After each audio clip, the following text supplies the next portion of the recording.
हाणे गुजारिश कंदुसि साईं जीएम भगत के तू अचे ऐं पंहिंजे ख्यालनि जो इज़हार करे। साईं जीएम भगत। सिंध जिए अमी जियो, कहना कहाँ कुण सांभळे और मन अपने की बात।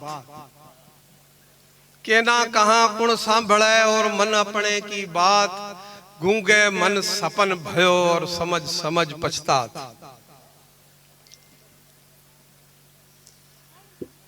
साजन ऐसा कीजिए और जैसा रेशम रंग।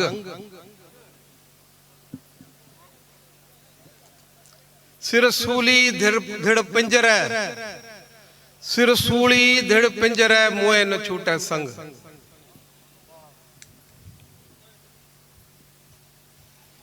मुझो महबूब, मुझो उस्ताद, पहिरियों उस्ताद सियासत में मामो जुमन। जडे मुझे याद तो अचे तो जडे उस्ताद आरिसर साहब शेख मुजीर रहमान जी वर्सी मल्हाइण जे सिलसिले में जेल में होयो। पोइ लगारी साहब इते भानन वारो लगारी साहब इते आयो, नालो मुझे याद है। सो इते आयो हो ऐं वो वाइस चेयरमैन हो, पोइ चेयरमैन जा फराज़ अंजाम ॾेई रहियो उन उहा वो इते आयो ऐं वो पहिरियों भेरो आऊं इन उन्हीं ज़माने में रोलवा आयो हुउसि। उहो ॾींहुं अॼोके ॾींहुं ताईं मूं कॾहिं बि रोलवा जो भेरो नाहे भॻो। ऐं उहो उन ॾींहुं वारी कचहरी मूंखे ईअं ई यादि आहे। ऐं मूं उन ॾींहुं मूंखे तकरीर करणु न ईंदी हुई। मूं उन ॾींहुं को हिंदी जा ॿ टे दुआ पढ़िया, उहे बि मूंखे यादि आहिनि। हलीम बाग़ी जो इंतहाई अञा बि आहे, इंतहाई शर्मिलो, मथे ते सियारे में अजरक फाटल वेड़ियल ऐं उनखे बि ज़ोरी झले अची विहारियो हो। जीअं अॼु असां ज़ोरी झले ते विहारियो आहे अला हलियो। मां मोब हो। हलीम बाग़ी जी उहा शाइरी जेका पहिरें ज़माननि जी शाइरी हुई। कारूं झर जी कोर मथे तो साओ पीलो मोर नचे, भूरो भूरो बादलड़ो बेराह मुसाफ़िर जी भटके। तो इहा शाइरी हुन उन टाइम पढ़ी हुई, मूंखे पूरी यादि आहे। ऐं मामो चवंदो त ही पंहिंजी शाइरी करे ऐं चौरे जे मथे किथे मलहन बलहन में लिकायो छॾींदो आहे, पोइ सड़ियो वञे। पोइ उन्हनि ॾींहंनि खां पोइ हारियां हारियां करे जी शाइरी ज़ाहिर थी। ऐं पोइ अॼु जो बाग़ी जेको आहे सो उन शुरूआती दौर जे शुरूआती तरबियत जो नतीजो। ऐं मामा ई हो जंहिं वाकई पूरी सिंध में असांखे घुमायो। सो उन मेघाड़ वारी ॻाल्हि त हिकिड़े चयो बा तोखे जेको पुटु ॾिनो आहे पिथोरे ॾिनो आहे, ॿिए चयो वाह वाह, टे मेघाड़ चए त भाई जोधमल वेठो नाराज़ भली न थिए। सो मेघाड़ चए त आऊं कीअं करियां, पोइ चए ॿियो छुड़ो छुड़ो हूअं ई शराशर भेड़ो હતો। आऊं बि गॾो तॾहिं थियो पुटु न, भेण खे तूं चए रुगो पिथोरे थोरी ॾिनो आहे। सो ये जेके मामा आहे उन सां सरासर आऊं बि गॾु रहियो आहियां। ऐं असां बि ओतिरा ई पैरा भरिया आहिनि। इक़बाल जी ॻाल्हि सही आहे। इक़बाल जेको आहे उहो असांजो दोस्त कोन्हे, पर असांजे प्यारे पिरी दोस्त मोहम्मद जुमन, उस्ताद मोहम्मद जुमन रिंद जो पुटु आहे। हुन असांखे अची कंटिन्यू कयो, शाबस हुजेसि। उन ज़माने में जेमस जेको हो उहो बि असांजे कचहरियुनि जो गॾु रहियो आहे। उस्ताद अब्दुल जब्बार, सोनो दल, उस्ताद जुमन, उस्ताद करीम हाणे जो मुलो थी वियो आहे, पर अहिड़ा कई ॻोठ हुया जिते असीं वेंदा हूंदा हुआसीं। पोइ मियां यूसुफ जेको पहिरीं वॾो शाइर बि हो, गारियार बि हो, अञा बि आहे, पर मौलवी थी वियो आहे। ऐं पोइ अलाए छो कीअं ज़ंग कस लॻी वियो हिन इलाइक़े खे, सो कचहरियूं ख़तमु थी वियूं आहिनि। सो आउं इहो ॻाल्हि थो करणु चाहियां त हीउ जेको किताबु आहे अलीज़ाद जी जेको पुरज़ोर असरार आहे त किताब ते ॻाल्हाइजे। ही किताब जो त मामो ख़ुदि किताब आहे, आउं हुनजे सभिनी किरदारनि जो 75% साखी बि आहियां, 100% खणी न बि हुजां, त उहो सॼो ॻाल्हियूं उन में मौजूदु आहिनि। पर पोइ बि मूं इन किताब खे पढ़ियो आऊं यकीन करियो तो ही किताब हिकड़ी साई में मूं 3 कलाकनि में 250 सफ़न जो किताब पढ़ियो। ही अहिड़ो किताब आहे जंहिंमें रोमांस बि आहे, तंहिंमें तड़प बि आहे, तंहिंमें इनकलाब जूं ॻाल्हियूं बि आहिनि, तंहिंमें शाइरी बि आहे, सभु कुझु आहे, पर एॾो सलीस आहे ऐं दिलि खे भाईंदड़ ऐं लुभाईंदड़ किताब आहे। तोड़े जो मामे हिन किताब में हिकु ॿ इशारा ज़रूरु कया। हिकिड़ी ॼाण इशारो कयो मां मूंखे हिकिड़े अमरा जो मूंखे तव्हां हयात चेयरमैन बनाओ। सो अहिड़ा क़िस्म जूं कई ॻाल्हियूं कॾहिं कॾहिं बेज़ारी जूं ॻाल्हियूं बि हुन में अचनि थियूं। बहरहाल ही मामे सां लिक जूं रिहाणियूं आहिनि।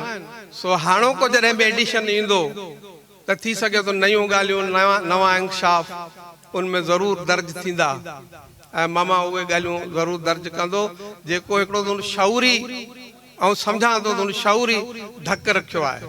हाणे वक़्तु इहो आयो अची वियो आहे त शऊरी ढक रखणु इलाही ख़राबु ॻाल्हि थींदी, हुनमें मुजरमाना बि हुनखे चई सघिजे थो। तंहिं करे ही किताब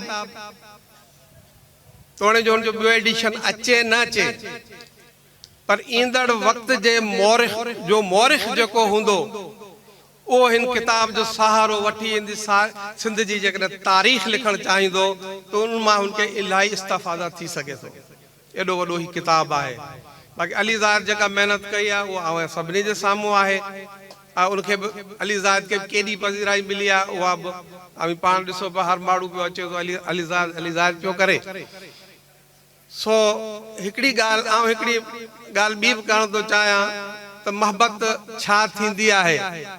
हिकिड़ी ॻाल्हि मामे हिन किताब में दर्ज कई आहे त जॾहिं उहो 87 में मोटियो, पंहिंजे हिंदुस्तान जे सफ़र खां मोटियो ऐं पोइ साईं घुरायसि, उनमें ही फ़क़ीर बि सरासर गॾो, इक़बाल मरहूम गॾो, ग़ुलाम हुसैन मरहूम समझो, नूरो समझो, शायदि जहिड़ो हुजे न हुजे उहो बि गॾो। जीअं असीं पहुतासूं साईं सभु किसा ऐं कम छॾे जुमन खे पंहिंजे भर में खट ते विहारे पोइ सॼा अहवाल पुछे, जुमन ही तो ॻायो, सॼण तोखे ख़बर कहिड़ी में ही ॻायो, हू ॻा, ही ॿुधा। उते 2 वाक़िया रूम मां थिया, उहा मूंखे ॿुधायां थो, सम्झजो ऐं पाण। सो इहो मामे शायदि ॻाल्हि विसरी पई हुजे त हिकिड़ो वाक़ियो इहो हो त हिकिड़ा 6 जा नौजवान पंहिंजी गाॾी करे आया हुआ। 3 चयो त साईं असीं वञूं था, 9:30 को 10 थिया। साईं जी मानी राति जो 10:30 खां पोइ थींदी। सो साईं चयो त बा वियो, मानी खाई पोइ वञो। और ॿीहर हुननि चयो, टीहर हुननि चयो त बा असीं होटल ते वञी खाईंदासीं। पोइ साईं कावड़ तो कोन हो, ॾंद कटे चई माठ करे वियो, दल्ला मछला कमीणा चुप करे वियो। ईअं जो कयो त असां सभिनी जा ढक्कर वॼी विया। साईं जेम्स जी जेका कावड़ हूंदी हुई उहो 2 मिंटनि खां मथे न हूंदी हुई। पोइ 2 मिंटनि खां पोइ ख़ामोशी खां टोड़े पोइ साईं चयो, चई अबा ॻाल्हि ॿुधो था, असां वटां बुखियो वञण ही असांजे तॾे जी बेइज़ती आहे। उन ॾींहं खां पोइ इहा ॻाल्हि असां सम्झी त केॾो बि कमु हुजे, केॾो बि माण्हू अचे त पहिरीं हुनखे मानी जो पुछिजे ऐं ज़ोरी बि खाराइजे। ॿियो वाक़ियो इहो थियो त जुमन वेठो आहे, उस्ताद ग़ुलाम हुसैन जेको साईं जो वॾो हाज़िरी नौकर आहे, तो 11 थिया 12 थिया, हिकु थियो, बार हू अचे, साईं खे गोरियूं वठणियूं ऐं वरी आराम करणो, डॉक्टर जे चवण मुताबिक़ 11 वॻे सुम्हणो।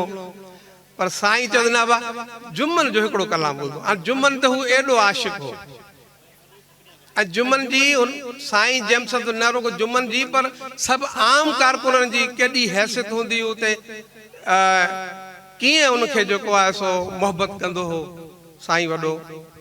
त का महिल थी जो ग़ुलाम हुसैन आयो, ग़ुलाम कादिर आयो, जंहिं पंहिंजे पोयां खां अची 2 खवनि मां झले साईं खे मथे कयो, चे तूं मरंदे न को मंजो छॾंदे न को असांखे सुम्हण ॾींदे, ही कलाम। ऐं पोइ तो मूंखे जेको फोन लॻाए ॾिनो आहे, घड़ी फोन करे, अबा मास्टर मूंखे टंग में सूर आहे, अबा मास्टर मूंखे पेट में सूर आहे, सुम्हण सॼी राति न ॾिजांइ मूंखे। मूं इहो सोचियो त साईं हाणे हिन जा लाह कढी छॾींदो, उस्ताद जुमन चवाणी। पर साईं ख़ामोश वेठो ऐं थोरी देरि खां पोइ चई अबा जुमन, अबा ॻाल्हि ॿुधो, ॻाल्हि मास्तर जी बि सही आहे, मास्टर हाँ सही कोन तो पाण खे हाणे वरी सुबुह जो मिलंदासीं त उहो माण्हू ॾिसो हिकु नौकर जी हुजत ॾिसो ऐं वसावड़े पली जी हिकिड़ी ॻाल्हि कई असां चयो साईं जी रहलत खां पोइ साईं ॾे ख़बर साईं कीअं आहे तो ॾिठो हाज़िरी नौकर हुनजो वरी अंदाज़ मवाली चई अबा ॻाल्हि कहिड़ी करियां मुड़ुस जो वज़न 16 किलो असीं वेझारियूं सोझारियूं कपिड़ा पारायूं पर वॾा वॾा अचनि तुंहिंजा टिट छुटी था वञनि जा ॻाल्हि अलाए कहिड़ी आहे सो हुन मुमताज़ भुट्टो जो हिकिड़ो किसो ॿुधायो आहे ॿुधायां सोचे मुमताज़ खान भुट्टो आयो हैदर मंज़िल ते सो अल्लाह जे फज़ल सां हाणे उहा हैदर मंज़िल बि इन लाइ नाले राजून थी वई आहे सो आयो ऐं साईं चयो त बा मुमताज़ खान मां उथी कोन थो सघां उथी हथु नथो ॾेई सघां माफ़ु कजांइ चई वेठो मुमताज़ 2 कलाक वेठो साईं पे ॻाल्हायो ऐं साईं अखियुनि खां थोरो वॾो पर मुमताज़ खान तंद मथे न खयो हा साईं जी साईं हा साईं मूंखे चए बाबा तूं ॿुधाए हीउ माण्हू कहिड़ो मूंखे का ख़बर कान्हे त वॾनि वॾनि माण्हुनि जा जॾहिं ईंदा हुआ त साईं जे अॻियां कंध निवाए झुकाए वेंदा ऐं जॾहिं ही कारकन ईंदा ऐं पंहिंजा हाज़िरी नौकरुनि सां ईअं वर्ताव कंदा त खिलंदो ऐं सभिनी खे उहा ई मोहबत ईमान अमीर आज़ाद जेका ॻाल्हि कई न हुन पंहिंजा उहे बुत तराशिया जीअं माइकल एंजलो तराशियो हिकिड़े भगल ऐं ख़राब पत्थर खे खणी अची जॾहिं सालनि ताईं मूसा जी हिकिड़ी मूर्ति ठाही हुई ऐं उहा एॾी शानदार मूर्ति ठही हुई जेका अॼु बि वेकेटन सिटी में रखियल आहे उनखे चई त ॾिसी चई त हीउ वाक़ई को माण्हू आहे मूसा को जागी पियो आहे उनखे चई नाउ स्पीक हाणे मूर्ति ॻाल्हाए 3 दफ़ा चई जॾहिं न हुन ॿुधो वर्दी न ॾिनी त हथोड़ो खणी हुन जे गोॾे ते हणी छॾियो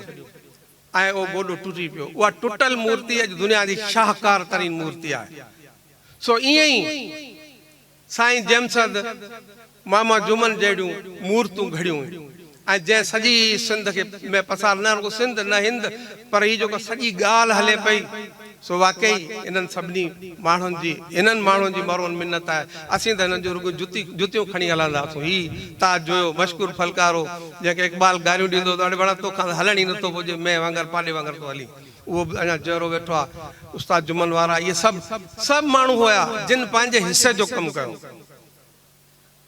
हाणे उस्ताद जुमन खे उस्ताद जुमन जेको पंहिंजे किताब जे अंदरि किन माण्हुनि जो इहो लेखो लिखियो आहे त हीअ वॾा माण्हू हुआ हिननि ही कयो कशाला काढिया ॾह फटका खाधा पोयाड़ी जो चेयरमैन थियण जो ख़्वाहिशूं बि कयूं ऐं हिकिड़ी ॻाल्हि मां में इहा बि लिखी त हिते हिकिड़ो बशीर ख़ान भराए आयो ट्रक ग़रीबनि खे ॾियण जे लाइ उनमें उहो हमरा कोन आयो हाणे उस्ताद खे इहा बि ॻाल्हि लिखणु खपे ईंदड़ एडिशन में मां हुनजो छो त मूं जेके बि शयूं पढ़ियूं आहिनि त असां बेरहमी सां चीड़ फाड़ न कंदासूं त किथे आमल चवण त 17 टुकर मुंहिंजी थाली जा कीअं थिया ही पंहिंजी थाली जो टुकर ॻोल्हे रहियो आहे जिन हथोड़ा हया उन्हनि खे वाखो करणु घुर्जे उहे माण्हू उन्हनि ते उस्ताद खे कंहिं बि सूरत में बेरहमी सां लिखणु घुर्जे जिन वटि मुख़्तलिफ़ क़िस्मनि जूं कैंचियूं हुयूं असां पारनि खे बि जा बखा बि उन्हनि माण्हुनि कढिया ऐं इन उभरंदड़ तहरीक तनज़ुली ताईं रसाइण वारनि जो बि एहसाब लिखतनि में थियणु घुर्जे 87 जे अंदरि ॻोठाणनि कचहरियुनि खे बंदि करण वारनि जो बि एहसाब थियणु घुर्जे ऐं लतीफ़ संगत खे नेशनल कांग्रेस में वोट जे ज़रिए बंदिश विझण वारनि जो एहसाब थियणु घुर्जे ऐं उन्हनि जो बि एहसाब थियणु घुर्जे जेके हुआ त ॾिसण में शींहं हुआ ऐं पोइ त अलाए छा निकिता उन्हनि जो बि एहसाब लिखत में थियणु खपे जीअं ईंदड़ नसुल पढ़े ऐं उनजो मुआवज़नो करे लतीफ़ सरकार चयो त अगाड़ी उन्हनि जी सरी जिन जी पछाड़ी सरी ऐं चवां थो त असांजी तहरीक में 60 सैकड़ो अहिड़ा माण्हू हुआ जिन जी पछाड़ी कोन सरी हुई उन्हनि ते बि लिखणु घुरिजे, उन्हनि ते बि लिखणु घुरिजे, असांखे बि ख़बर पवे, हिननि खे बि ख़बर पवे त छा हो। ऐं हिकिड़ी ॻाल्हि आऊं इहा बि करणु थो चाहियां त इहा जेका पूरी क़ौमी तहरीक आहे, असांजो उस्ताद ताज वेठो आहे ऐं इहे गॾिजी हिन क़ौमी तहरीक जे वजूद में अचण खां वठी साईं जे 72 वारे नारे खां वठी उनखां अॻे खां वठी अॼु ॾींहं ताईं हिन क़ौमी तहरीक जी पूरी तारीख़ पूरी ईमानदारी सां लिखणु घुरिजे। किथे बि रिया न करे त भगत असांजो घर जो भाती आहे या उस्ताद आली सर असांजे घर जो भाती हो, इन करे उन ते कोन लिखिबो, मोए मामरो न कबो। न, तारीख़ में मोल ते मामरा थींदा आहिनि। ऐं ॿी ॻाल्हि जेको आउं करणु थो चाहियां त सिंध खे तारीख़ आहे ई कोन। मां इहा ॻाल्हि थो करणु चाहियां त 1843 खां वठी 2021 ताईं ही जेके मोहरख वेठा आहिनि लिखंदड़, इहे तारीख़ लिखी सघनि था। त आउं चवां थो 150 साल तारीख़ में लिखी ॾियो असांखे।